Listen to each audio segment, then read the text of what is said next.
Nous poursuivons cette soirée témoignage extraordinaire en compagnie d'Iva. Elle partage avec nous 3 histoires. Une rencontre extraordinaire, une manifestation de ce qu'elle espérait être son ange gardien et une observation d'OVNI. Je vous laisse découvrir tout ça. Un grand merci Iva pour ces partages. Chère Nora et Guillaume, bonsoir. Bonsoir les Nuréens. Alors je m'appelle Iva et je suis vraiment très heureuse de pouvoir à mon tour témoigner ce soir. Parce que ça fait 7 ans maintenant que je te suis, toi Nora, depuis la chaîne du Grand Changement. Et il y en a eu du changement puisque j'ai pu assister à la naissance de Nurea TV et à l'arrivée de Guillaume et voir ta communauté grandir jusqu'à l'arrivée de cette émission, des témoignages extraordinaires et qui nous permet à nous les Nuréens de vous partager nos histoires extraordinaires. Malheureusement, je n'ai pas réussi à filmer mes 3 histoires en une seule fois. Donc, ça se passera en 3 temps. Mais je vous ai concocté un petit montage vidéo, un petit montage fait maison, histoire que le contenu soit plus agréable à regarder. Alors, la toute première histoire que j'aimerais vous partager, c'est celle d'une rencontre extraordinaire que j'ai faite en 2016.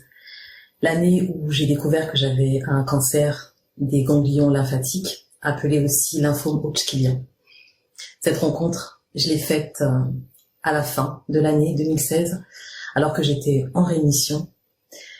Et c'est ma rencontre avec toi, Nora, sur la chaîne du Grand Changement. Et donc, certes, je suis en rémission, mais complètement perdue. Je me pose énormément de questions à cette période de fin d'année 2016. Et je tombe sur ta chaîne, le Grand Changement, avec Stéphane. Et puis ensuite, la naissance de Nurea TV. Et là, je me sens encore beaucoup plus en questionnement intérieur. Et je tente de jeter une bouteille à la mer en t'envoyant un mail à toi, Nora, où je te pose un millier de questions, sans vraiment penser que tu me répondras. Et puis tu me réponds. Tu me réponds au Nouvel An, après le Nouvel An, en 2017. Janvier, février 2017, je reçois ton mail. Et dans ce mail, il y a une phrase, une seule, qui crée un déclic en moi. C'est celle où tu me dis de me faire confiance. Ça a l'air de rien, comme ça, inviter une personne à se faire confiance, mais pendant les 7 années qui ont suivi, c'est exactement ce que j'ai fait. Et c'est en me faisant confiance que je me suis retrouvée. Aujourd'hui, je vais très bien. Mais cette année-là, j'ai découvert une communauté, j'ai découvert d'autres personnes qui vivaient des choses extraordinaires, parce que ce cancer m'a ouvert un champ des possibles, à tel point que je l'ai appelé mon cancer d'amour. J'ai découvert que j'étais pas toute seule.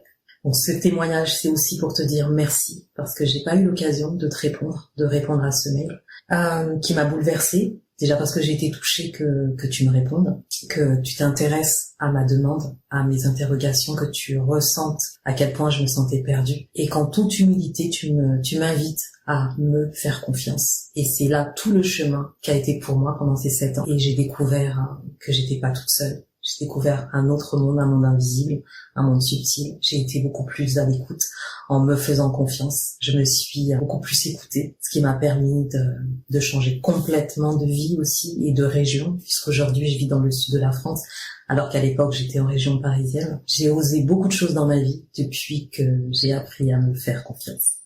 Donc merci Nora. Et je tenais aussi à te remercier, Guillaume, pour la force et le courage que tu as eu de témoigner à ton tour dans l'épisode numéro 6 pour nous exprimer ce qui s'était passé lors de l'absence de Nora en 2017. J'étais loin de me douter en regardant cet épisode que c'était cette année-là que Nora avait créé ce tsunami dans ma vie qui allait changer, bouleverser ma vie tout entière avec ces 3 mots.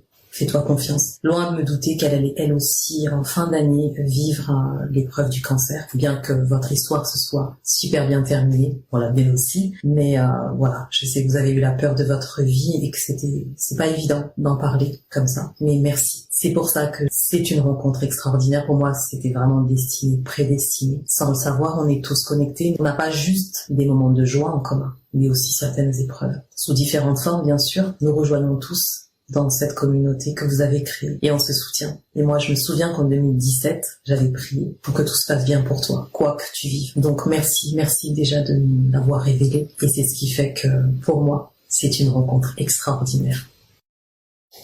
Alors, la deuxième histoire que je souhaite vous partager, c'est celle de ma première expérience sur ce qu'on appelle les phénomènes paranormaux.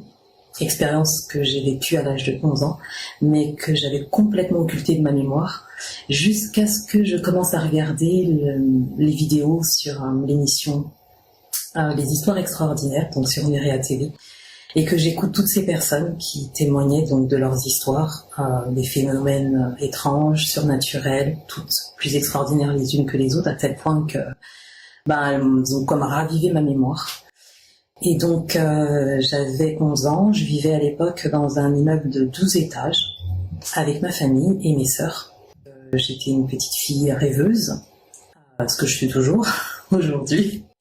Mais à l'époque, je pensais que Dieu était le Père Noël et les étoiles, mes frères et mes sœurs. Alors, j'attendais souvent la nuit, que tout le monde dorme, pour me faufiler hors de mon lit, aller au balcon. Et comme on habitait au 11e étage, je me sentais en hauteur et très proche pour voir les étoiles.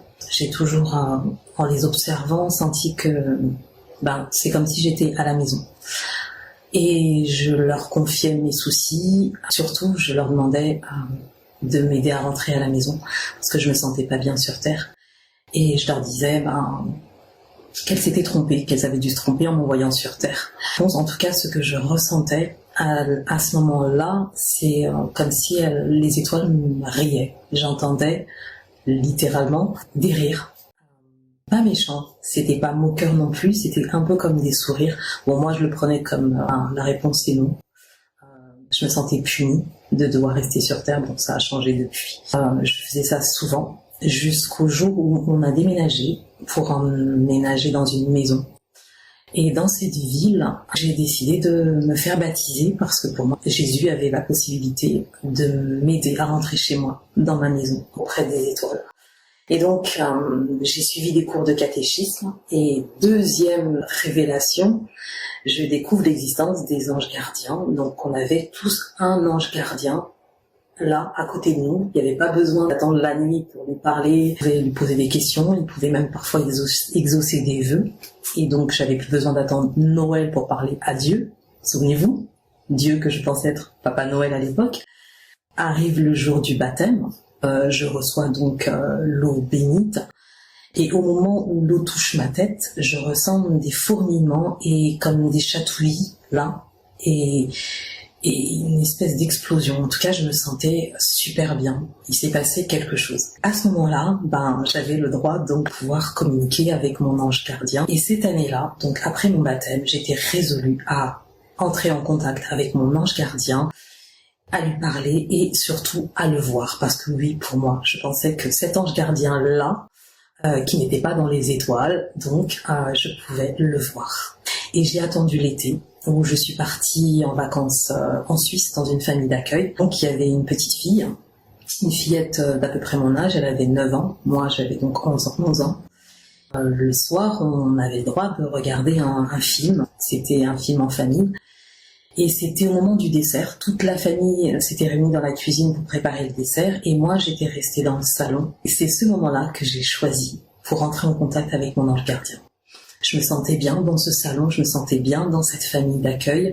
Je passais un super bel été et en plus j'étais baptisée. Je me suis installée dans le fauteuil, un grand fauteuil beige. Je me souviens qu'en face il y avait deux petits fauteuils. Donc là j'étais assise sur le canapé plutôt. Et en face, il y avait deux fauteuils. Je ne sais pas pourquoi, c'est le fauteuil de droite que je me suis adressée à mon ange gardien pensant qu'il était assis sur le fauteuil de droite. C'est comme ça qu'en tout cas, je ressentais la chose. J'ai donc entamé la conversation. Je me souviens que je lui avais donné un nom. Et donc, je l'ai appelé par son nom, très sérieusement.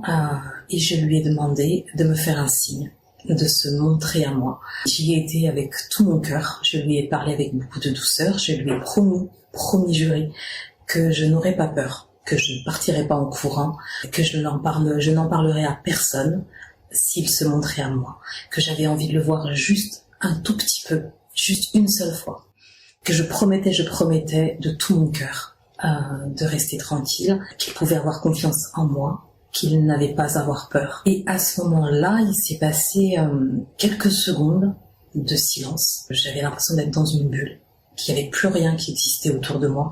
J'entendais même plus ma famille d'accueil, donc qui était dans la cuisine à ce moment-là. Ça ferrait, il n'y avait plus aucun bruit. J'étais focus sur ce canapé, donc à droite. Je fixais ce canapé, je retenais mon souffle, et à un moment donné, je vois une ombre se décaler de derrière le canapé, juste là, sous mes yeux. J'ai détalé plus vite que mon ombre. J'ai eu la peur de ma vie.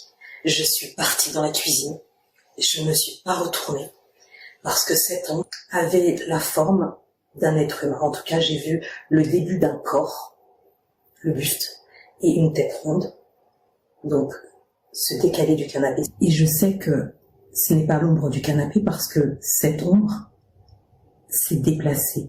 Je l'ai vue sur le sol, le mur, et j'ai vu cette tête apparaître avec ce début de buste. Et je me suis cassée. J'ai fui plus vite que mon ombre. J'ai été dans la cuisine, tétanisée. Je réalisais à peine ce qui venait de se passer. Je savais que quelque chose avait bougé, quelque chose était apparu, quelque chose que j'avais invité à apparaître. Ma famille d'accueil, à ce moment-là, se doutait absolument de rien. Je n'ai rien dit à personne, je ne sais pas pourquoi, je n'ai rien dit. Je suis restée bouche bée. Ils n'ont pas vu le changement de comportement, ils n'ont rien, ils ne se sont aperçus de rien. Ils se sont tous déplacés dans le salon. Moi, je suis restée en arrière, c'est-à-dire que le papa, la maman, la fillette, moi j'étais derrière elle. Je les regardais, sans rien dire. Et à un moment donné, j'entre dans le salon et je vois que plus rien, plus d'ombre. Tout le monde s'installe, le père, la mère sur le canapé, la fillette s'installe sur le canapé de gauche et moi il ne me reste que le canapé de droite. Je fais un petit tour d'horizon avec mes yeux pour voir s'il n'y a pas d'ombre. Franchement, à ce moment-là, j'étais très mal à l'aise. Je me suis assise sur ce canapé, mais j'étais pétrifiée. J'ai mis beaucoup de temps avant de me sentir détendue. L'un des parents donc a mis le film et on a commencé à manger le dessert, à regarder. Je me souviens plus trop de la suite, mais je sais que je n'en ai jamais parlé à personne jusqu'à aujourd'hui, à vous, les Nuréens. J'ai tellement occulté cette histoire que je n'ai plus jamais fait appel à mon ange gardien. Je n'ai plus jamais parlé aux étoiles. J'ai attendu 20 ans avant de pouvoir me reconnecter à mon ange gardien. Ce que je peux dire aujourd'hui avec beaucoup de recul et tous les événements que j'ai pu vivre et phénomènes paranormaux après cette histoire-là, que donc j'ai occulté pendant 20 ans, ce que je peux assurer, c'est que ce n'était certainement pas mon ange gardien qui est apparu à travers cette ombre, de derrière ce fauteuil. Je le sais aujourd'hui parce que mon ange, lorsque je suis à son contact, ne me fait pas peur. Agit avec beaucoup de bienveillance, d'amour, et que cette entité, cette apparition, m'a foutu la trouille de ma vie. Ce que ne fait jamais mon ange gardien. Voilà, le soleil s'est couché et la nuit est tombée chez moi, d'où le changement d'éclairage. Et c'est parfait pour vous raconter, vous partager ma dernière et troisième histoire, une histoire d'étoiles et de soucoupes volantes, qui s'est passée le 5 septembre 2021, alors que je venais d'emménager dans le sud de la France, dans un appartement, seul. Il est 1h du matin, je suis endormie et une envie pressante me réveille.